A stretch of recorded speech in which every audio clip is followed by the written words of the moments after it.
In the Grand Ballroom, they're talking about the global sustainable tourism criteria and the need for a universal language. And while I agree it's one thing that we could aspire toward, I would much rather propose that we learn indigenous languages, keywords in Maori, Zapotec, Ayu, Aboriginal languages of Australia.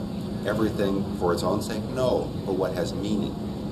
Because as we learn these great new words, or great ancient words, we learn great new insights into the local culture. And I guess that's what I'm after, the local travel experience. We have something called the local travel movement, which really zeroes in on a place. And if we zero in on a place, we find concepts and words that are used in that place and nowhere else.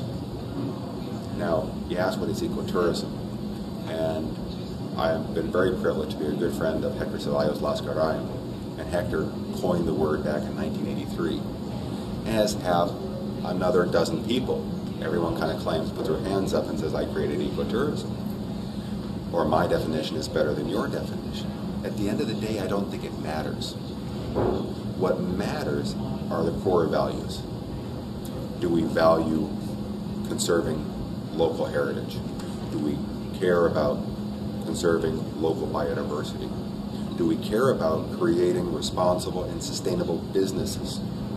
If we want to make this into an enterprise that provides economic value for families around the world, then it has to be some sort of a business operation.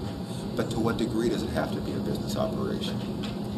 And as we start talking about global criteria, as we start talking about the global ecotourism, too often it's hijacked by the big hotels, by the big travel agencies, by the airlines, by the cruise ships, all of whom, by the way, need to be responsible.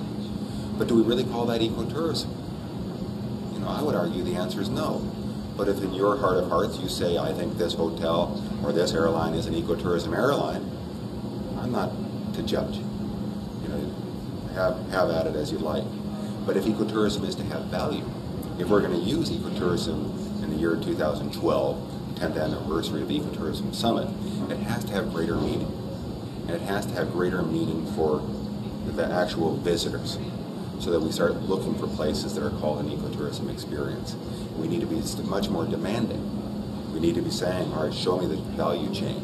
Don't just get certified and have it explained somewhere else.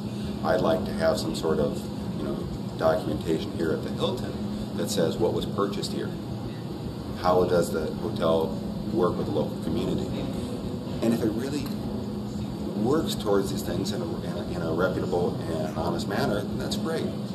But if not, then let's not call it ecotourism. Let's call it tourism.